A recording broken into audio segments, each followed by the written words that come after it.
राम मंदिराच्या देणगीवर दरोडा प्रकरणात 8 जणांना अटक करण्यात आली आहे. पण हा गुन्हा उघडकीस आला कसा? आरोपी कोण आहेत आणि हे दान लपवलं जायचं कुठं? 210 चांदीच्या विटांचं नेमकं काय झालं? उद्धव ठाकरेंनी दिलेल्या दानाची माहिती मिळाली का? या सगळ्या प्रश्नांची उत्तरं जाणून घेण्यासाठी हा व्हिडिओ शेवटपर्यंत पहा. अयोध्येतील राम मंदिरात भाविकांकडून मिळालेल्या देणगीच्या अपहार प्रकरणात 8 जणांना अटक करण्यात आली आहे आणि त्यांना 29 जून पर्यंत न्यायालयीन कोठडी सुनावली आहे. तपासादरम्यान आतापर्यंत 79,85,000 रुपये जप्त करण्यात आल्याची माहिती सरकारी पक्षानं न्यायालयात दिली आहे. या अटकेतील 5 ते 6 जण हे बँक कर्मचारी आहेत आणि ते मंदिरातील दान रक्कम मोजण्याच्या कामावर नियुक्त होते. मंदिरातल्या बाथरूम मध्ये नोटांची बंडलं लपवून नंतर ती गायब केली जायची. या प्रकरणात श्री राम जन्मभूमी तीर्थ ट्रस्टचे महासचिव चंपत राय आणि विश्वस्त डॉक्टर अनिल मिश्रा यांनी नैतिक जबाबदारी स्वीकारून राजीनामे दिले असल्याचा दावा केला जातोय. मात्र पोलिसांनी नोंदवलेल्या अधिकृत FIR मध्ये या दोघांची आरोपी म्हणून नावं नाहीयेत आणि त्यामुळेच अरविंद केजरीवाल आणि अखिलेश यादव यांनी या SIT तपासावर प्रश्नचिन्ह उपस्थित केले आहेत. हा गुन्हा नेमका उघडकीस आला कसा? तर हा प्रकार दानपेटांमधील रक्कम आणि बँकेत जमा असलेल्या रकमेतील तफावत लक्षात आल्यानंतर उघडकीस आल्याचं म्हटलं जातं. आरोप वाढल्यानंतर रेकॉर्ड्स, लेजर आणि बँक जमा रकमेची पडताळणी करण्यात आली. त्यात गडबड दिसली. काही कर्मचाऱ्यांवर संशय आला आणि SIT चौकशी सुरू झाली. तपास पथकानं राज्य सरकारला 23 जूनला प्राथमिक अहवाल सादर केला. त्यातल्या शिफारसींवर 25 जूनच्या रात्री गुन्हा दाखल करण्यात आला. त्यानंतर शुक्रवारी उशिरा रात्री सर्व आरोपींना अयोध्येतून ताब्यात घेण्यात आलं. शुक्रवारी पोलिसांनी अटकेची माहिती दिली.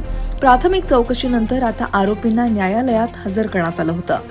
दरम्यान देवरिया इथल्या कार्यक्रमात बोलताना मुख्यमंत्री योगी आदित्यनाथ यांनी सांगितलं की विशेष तपास पथकाचा अहवाल मिळाल्यानंतर तातडीनं पोलिसांनी कारवाई केली. सत्य आणि असत्य यातील फरक स्पष्ट केला जाईल. जनतेच्या श्रद्धेशी खेळ करणाऱ्यांविरोधात कठोर कारवाई केली जाईल असं ते म्हणाले.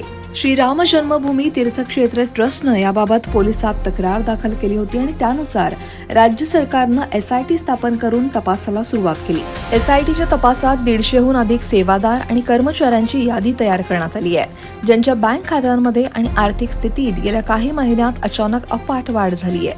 यातील काहींनी महागड्या गाड्या आणि मालमत्ता खरेदी केल्याचं देखील उघड झालंय.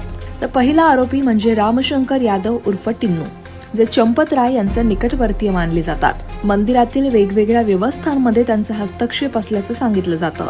दान मोजणी प्रक्रियेवर देखरेख करण्याची जबाबदारी त्यांच्याकडे होती.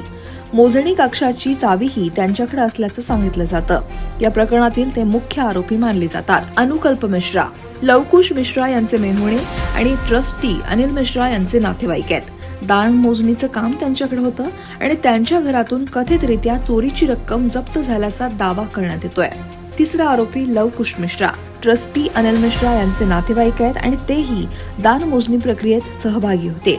त्यांच्या घरातून कथितरित्या चोरीची रक्कम जप्त झाल्याचंही सांगितलं जातं.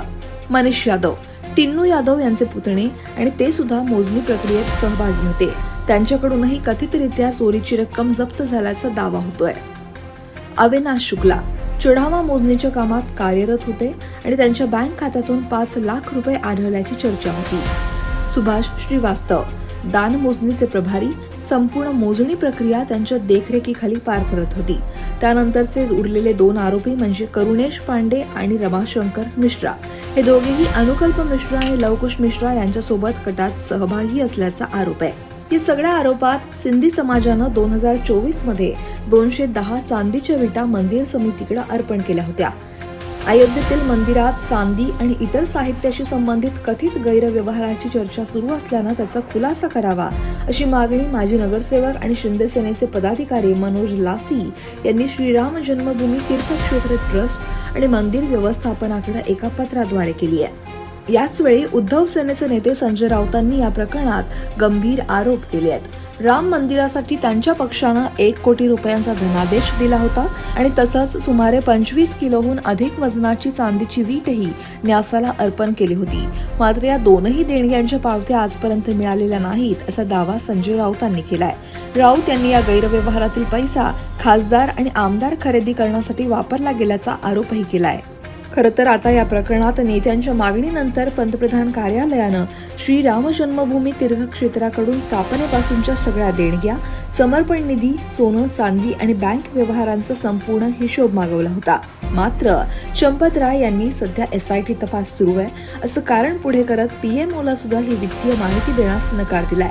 त्यामुळे आता या प्रकरणात नेमकं काय होतं, या आरोपींना काय शिक्षा होते, या गटात अजून कोणाचं नाव सहभागी होतं का हे पाहणं महत्त्वाचं आहे.